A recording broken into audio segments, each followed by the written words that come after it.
किसी भी पत्नी को देखिए तो वो अनर्गल झूठे लांछन लगाने की कोशिश करती हैं पति और उसके परिवार के अन्य सदस्यों के ऊपर, क्योंकि उनकी एकमात्र मंशा यही होती है कि किस तरह से पति और उसके परिवार के अन्य सदस्यों को ज्यादा से ज्यादा परेशान किया जाए ताकि वो जल्दी से जल्दी उनकी बातों में आ जाए और सेटलमेंट करके उनको मोटी रकम उनको दे दे।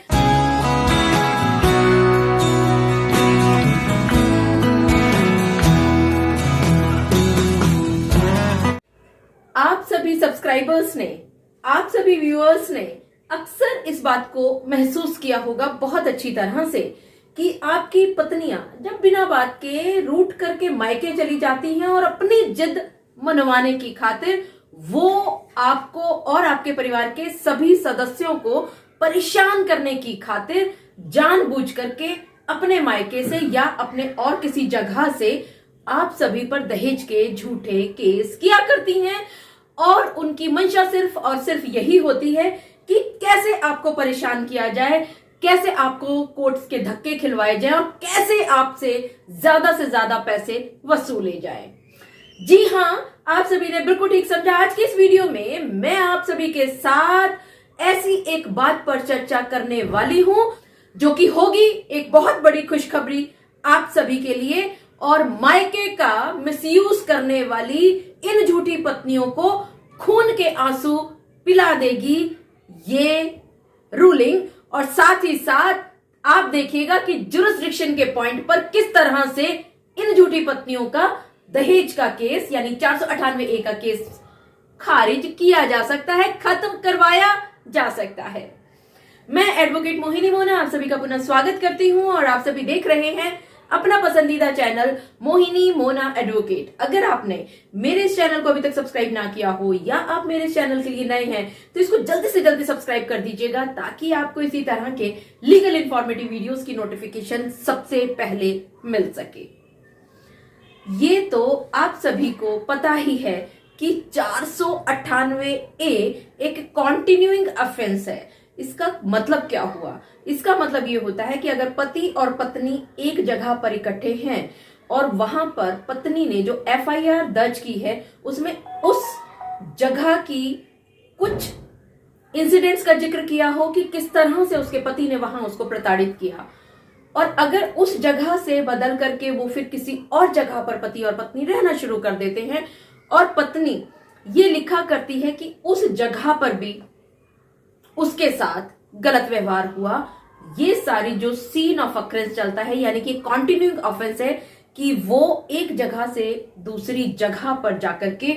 वो दिखा रही है पत्नी कि उनके साथ अत्याचार किया गया, कैसे कैसे उनको प्रताड़ित किया गया, कैसे उनको दहेज के लिए परेशान किया गया, सताया गया। यहां पर खैर इसके लिए मैं एक और वीडियो बनाऊंगी कि किस तरह से और कहां कहां पर पत्नियां ये 498A का केस दर्ज कर सकती हैं। और इस बात को ध्यान रखना है आप सभी पतियों ने भी कि मैं अगले कुछ वीडियोस में क्या बताने जा रही हूं इस जुरिस्डिक्शन के पॉइंट पर। वापस आते हैं उस केस के ऊपर जो कि मद्रास हाई कोर्ट के द्वारा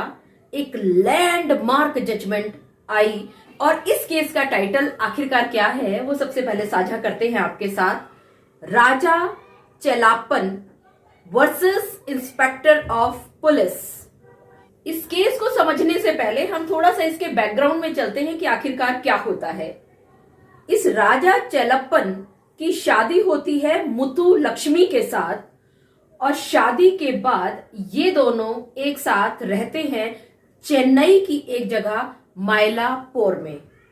कुछ समय ये ठीक रहते हैं लेकिन कुछ अनबन होने की वजह से ये पति और पत्नी ससुराल से यानी कि ये जो पत्नी है ये ससुराल से अलग होकर के एक जगह पर रहना शुरू कर देते हैं। ये पति और पत्नी चेन्नई में ही अयप्पन जगह पर। यहां पर इन दोनों पति और पत्नी के बीच में एक बच्ची का जन्म होता है और ये जो FIR दर्ज करती हैं पत्नी उसमें ये बात कहती हैं कि जब वो अपने ससुराल में अपने सास ससुर और पति के साथ रह रही थी तो वहां पर भी इनसे दहेज की मांग की गई। फिर आगे ये कहती हैं कि जब ये अलग रहने लगी और वहां पर जब इनकी बच्ची का जन्म होता है तो वहां पर भी इनसे दहेज की मांग की गई। और जब ये दहेज की मांग को पूरी नहीं कर पाती हैं तो ये कहती हैं कि एफआईआर में ये जो वर्णन कर रही हैं वहां ये कहती हैं कि इनको ससुराल से निकाल दिया गया। अगर इस पूरी एफआईआर को पढ़ें तो यहां पर 2 जगह पर लांछन लगाती हैं, एलिगेशंस लगाती हैं। पहला मायलापुर, जहां पर ये अपने सास और ससुर के साथ और पति के साथ ये रह रही थी, और दूसरा ये कुछ लांछन लगाती हैं अयप्पन, जो कि ये भी चेन्नई में ही है, जहां पर ये पति और पत्नी अलग रह रहे थे, जहां पर इन बच्ची का जन्म होता है। खैर, थोड़े दिनों के बाद ये जो पत्नी है अपने मायके चली जाती हैं, और मायके जाने के बाद ये अपने मायके से जो इनका जुरिस्डिक्शन बनता है वहां पर ये सीएडब्ल्यू सेल में जाती हैं, और इनका जुरिस्डिक्शन पड़ता है शिवागंगई डिस्ट्रिक्ट में, और ये वहां पर जाकर के सीएडब्ल्यू सेल में ये एक कंप्लेंट दर्ज कर देती हैं। ये जो पटिशनर क्वेश्चन करने के लिए, यानी कि जो पति है राजा चेलप्पन, ये जो मद्रास हाई कोर्ट में पहुंचे हैं इस एफआईआर को क्वैश कराने के लिए, ये कहते हैं कि ये जो एक सीएडब्ल्यू सेल में कंप्लेंट की गई थी इनकी पत्नी के द्वारा, वहां पर मैकेनिकली, यानी कि जिस तरह से एक मैकेनिज्म में एक नॉर्मल तरीके से काम होता है, उसी तरह से जो उस सीएडब्ल्यू सेल का जो इंस्पेक्टर था, पुलिस इंस्पेक्टर था, उसने एक एफआईआर में तब्दील कर दी इनकी ये सीएडब्ल्यू सेल की कंप्लेंट। और यहां पर ये पति कहते हैं कि इस पुलिस इंस्पेक्टर ने 177 से लेकर के 179 सीआरपीसी के सभी सेक्शंस को टोटली अवॉइड कर दिया है, और इन सभी सेक्शंस को अवॉइड करते हुए इन्होंने एक चार्जशीट फाइल कर दी कोर्ट के अंदर। इस बीच दूसरी तरफ पति अपनी पत्नी के खिलाफ में तलाक का केस दायर करते हैं क्रूअलिटी के ग्राउंड पर, और 22 अगस्त 2019 को इन दोनों के बीच हुई शादी को कोर्ट के द्वारा डिसॉल्व कर दिया जाता है। यहां दूसरी तरफ जब चार्जशीट फाइल हो जाती है और वहां पर जो पति है ये पाता है कि 177 से लेकर के 179 तक के सीआरपीसी के सभी सेक्शंस को टोटली अवॉइड किया है पुलिस इंस्पेक्टर ने। 177 सेक्शन ये कहता है, यहां पर आपको ये बताना जरूरी होगा कि आखिरकार ये सेक्शन कहते क्या है। खैर, यहां पर जाने से पहले हम बात कर लेते हैं कि अगर पति और पत्नी हो या कोई भी 2 पक्ष हैं जो कि कोर्ट में कोई भी दीवानी केस यानी कि सिविल केस दायर कर रहे हैं, तो आप सभी ने यह महसूस किया होगा कि कोई भी केस किसी भी कोर्ट में चलाने के लिए उसको क्षेत्राधिकार यानी जुरिस्डिक्शन बताना बहुत जरूरी होता है, और कॉज ऑफ एक्शन यानी कि इस जगह पर इस सीमा के अंतर्गत ये इस केस को फाइल करने का जो कारण था वो इस परिसीमा के अंदर, इस क्षेत्राधिकार के अंदर चला, तभी इसी वजह से इस कोर्ट के अंतर्गत ये सिविल केस दायर किया गया है। ये तो हुई सिविल केस की बात। इसी तरह से क्रिमिनल केस में भी 177 सेक्शन से लेकर के 179 सीआरपीसी के सेक्शन में ये बहुत अच्छी तरह से वर्णित किया गया है कि अगर कोई भी फौजदारी मुकदमा यानी कि कोई भी क्रिमिनल केस अगर दायर किया जाएगा तो वहां पर भी क्षेत्राधिकार यानी जुरिस्डिक्शन देखना होगा। उन दोनों पक्षों के बीच में जो भी लड़ाई झगड़ा हुआ है, मार पिटाई हुई है, या जो भी इनका वाद का कारण रहा है वो उस क्षेत्राधिकार के अंतर्गत रहा है, तभी कोई भी पुलिस उस जुरिस्डिक्शन के तहत उस सेक्शंस को, कुछ सेक्शंस को लेते हुए वो वहां पर केस को फाइल करेगी। अगर लड़ाई झगड़ा किसी और जगह पर हुआ है तो वो किसी और जगह के क्षेत्राधिकार के अंतर्गत केस चल ही नहीं सकता। ये बात 177 से लेकर के 179 सेक्शन सीआरपीसी बहुत क्लियरली बताया करते हैं। यहां जब इस पति की 498A की जो क्वेश्चन की पिटीशन दायर होती है कोर्ट में, वहां पत्नी ये कहती है कि उसको ससुराल से निकाला गया और उसको ससुराल से निकाले जाने के बाद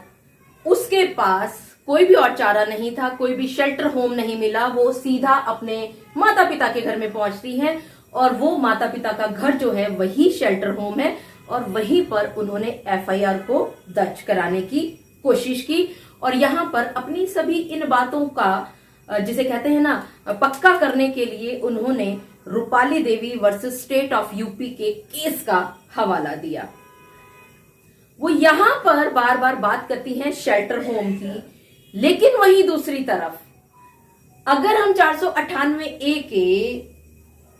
सेक्शन को देखें, जैसा कि पति ने कहा, राजा चेलापन ने अपनी इस क्वेश्चन के टाइम पर मद्रास हाईकोर्ट के सामने कहा कि अगर 498A के केस को देखा जाए तो ये कॉन्टिन्यूइंग ऑफेंस है। यहां इसको स्पेसिफिक एलिगेशंस लगाने होंगे कि कब किस जगह पर क्या प्रताड़ना उस पत्नी के साथ की गई,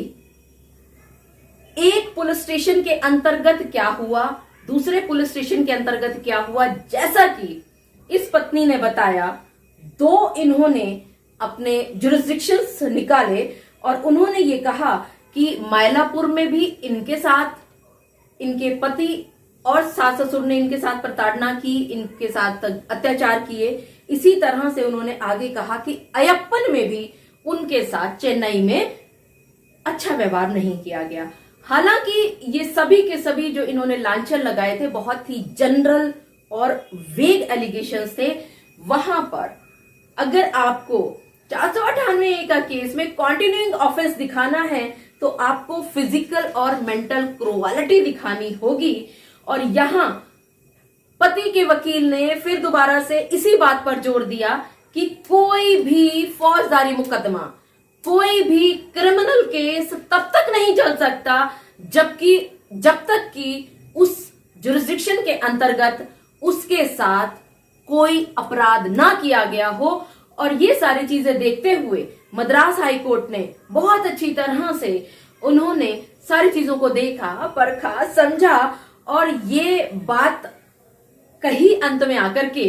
कि इस पत्नी ने जो ये वेग और झूठे लांछन लगाए हैं, जो कि एक चलन सा चला आ रहा है कि किसी भी पत्नी को देखिए तो वो अनर्गल झूठे लांछन लगाने की कोशिश करती हैं पति और उसके परिवार के अन्य सदस्यों के ऊपर, क्योंकि उनकी एकमात्र मंशा यही होती है कि किस तरह से पति और उसके परिवार के अन्य सदस्यों को ज्यादा से ज्यादा परेशान किया जाए, ज्यादा से ज्यादा उनको कोर्ट के चक्कर लगवाए जाए ताकि वो जल्दी से जल्दी उनकी बातों में आ जाए और सेटलमेंट करके उनको मोटी रकम उनको दे दे। और ये देखा है प्रैक्टिकली हम सभी ने भी कि आजकल लड़कियों ने शादी को भी एक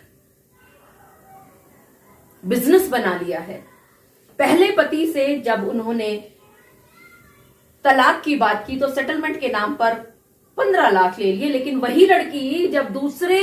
पति के साथ दूसरी शादी के बाद तलाक लेगी तो वो अब 15 नहीं 25 लाख मांगेगी और जब वो तीसरे के पास जाएगी तो वो 50 लाख मांगेगी। ये एक बहुत ही दर्दनाक स्थिति आन पड़ी है। लेकिन खैर वापस आते हैं इस जुरिस्डिक्शन के पॉइंट पर। मद्रास हाईकोर्ट ने आखिरकार क्या कहा, इन सभी चीजों को देखने के बाद, इन सभी चीजों को सुनने समझने के बाद मद्रास हाईकोर्ट ने बहुत क्लियरली कह दिया कि इस एफआईआर को देखने से ये बात बहुत अच्छी तरह से क्लियर हो जाती है कि इस एफआईआर में सिर्फ वेग और झूठे लांछन ही लगाए गए हैं।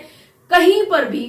कोई स्पेसिफिक लांछन नहीं लगाया गया है। और 177 से लेकर के 179 सेक्शन सीआरपीसी के अगर देखे जाएं तो वो बहुत अच्छी तरह से क्लियरली इस बात को कहते हैं कि कोई भी क्रिमिनल केस में एफआईआर जब दर्ज की जाएगी तो उस समय पर भी अक्रेंस कहां पर हुई है उस इंसिडेंट की,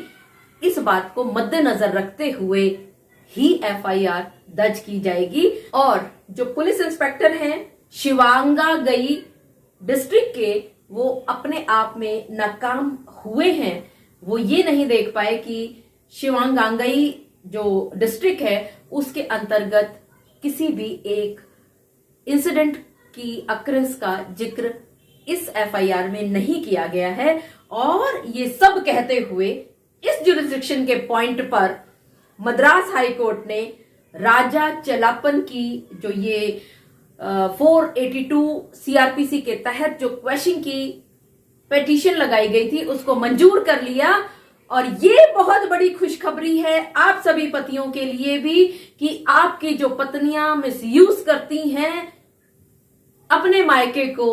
आप लोगों को परेशान करने के लिए, इस जजमेंट के बाद अब वो खून के आंसू पिएंगी, क्योंकि जुरिस्डिक्शन के पॉइंट पर अब होगा 498 खल्लास। मुझे पूरा विश्वास है कि आप सभी को मेरा आज का वीडियो भी बहुत अच्छा लगा होगा। अगर आपको मेरा आज का वीडियो भी अच्छा लगा तो इसको लाइक, शेयर और कमेंट करना ना भूलिएगा। और हाँ, अगर आप मेरे इस चैनल के लिए नए हैं तो इसको जल्दी से जल्दी सब्सक्राइब कर दीजिएगा, ताकि आपको इसी तरह के लीगल इन्फॉर्मेटिव वीडियोस की नोटिफिकेशन सबसे पहले मिल सके। अपना और अपने परिवार का बहुत अच्छी तरह से ध्यान रखिएगा। Thank you, take care, bye bye.